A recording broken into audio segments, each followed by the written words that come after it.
AITA for telling my ex's sterile affair partner to have her own daughter if she wants to share cheerleading with one. I, 40F, and the mother of two amazing kids, a 10-year-old daughter and a 7-year-old son. Their father, my ex-husband, 44M, cheated on me years ago with Jen, 42F, who is now his wife.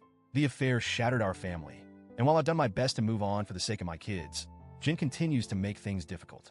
To start from the beginning, my ex and I were married for several years, and for the most part, I thought we had a good relationship. We had our kids, and we're building a life together. Sure, he traveled a lot for work, but I thought we were a team. Then Jen came into the picture. Jen wasn't some random woman. She was dating someone in my ex's friend group, and we crossed paths regularly at gatherings. Over time, she made an effort to get to know me, small talk at parties, following me on social media, even texting me occasionally about things like recipes or parenting tips. I thought she was just being friendly. I was completely blindsided when I found out she had been sleeping with my husband. I'll never forget the day I found out. My ex sat me down, looked me in the eye, and told me he was leaving me. Just like that. No warning, no attempt to fix things, he was done. He said he had fallen in love with Jen and wanted to start a new life with her. I remember feeling like the ground had been ripped out from under me. I had to pick up the pieces for the sake of our kids, who were too young to understand what was happening. To make things worse, Jen tried to play the victim.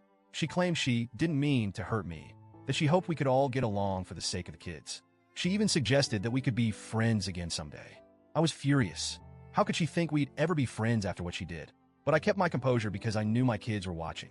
Fast forward to now. My ex and Jen have been married for several years. He only has custody of the kids 6 days a month, which is partly because of his demanding work schedule. He travels out of state frequently, so this arrangement keeps the kids with the parent me most of the time. Jen has no biological children of her own. She and my ex made a point to tell me early on that she's sterile.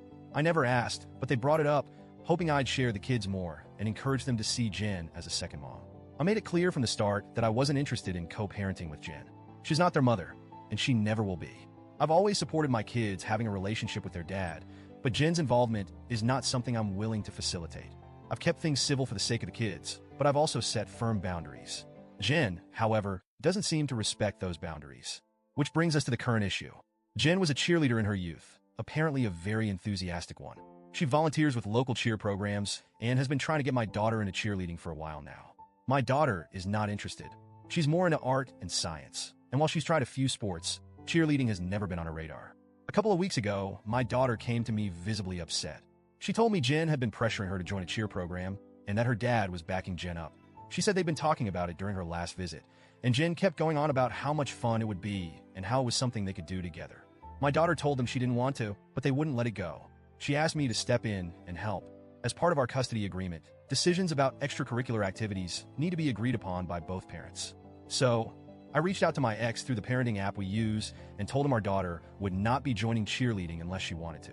I emphasized that she'd already expressed her lack of interest and that they needed to respect her wishes. Instead of responding on the app like he's supposed to, he sent me a series of angry texts. He accused me of ruining things, said I was being unreasonable, and called me a bunch of names I won't repeat here. Then Jen got involved. She tried calling me, but I didn't answer. I don't see the point in engaging with her directly. But a few days later, I ran into her at a store, and she decided to confront me in person. It started off somewhat civil. She said she felt like I was punishing her by not letting her bond with the kids. She went on about how she's been in their lives for years, and how she has every right to share things like cheerleading with them. I told her, calmly at first, that she doesn't get to force my kids into activities they don't want to do. I said our daughter isn't interested in cheerleading, and that's the end of it. But Jen wouldn't let it go. She followed me around the store, practically pleading with me to understand her perspective. She started crying and said it's her dream to share cheerleading with a daughter. She said it hurts so much that she'll never have a child of her own to share those experiences with. I'd had enough. I turned to her and said, if you want to share cheer with a daughter, then go have one of your own. Leave mine alone. She stopped dead in her tracks, and I walked away. She didn't follow me after that, but the fallout was immediate. My ex called me later that day, furious. He said I was cruel to say that to Jen, knowing she can't have children. He demanded I apologize, but I refused. I told him Jen needs to respect our daughter's wishes and stop trying to insert herself into places she doesn't belong. Now I'm wondering if I went too far. On one hand, I feel justified in standing up for my daughter. She shouldn't be pressured into doing something she doesn't want to do, especially by someone who isn't her parent. On the other hand, I can see how my comment might have come across as harsh. I wasn't trying to hurt Jen. I just wanted her to back off. So, Reddit, AIDA?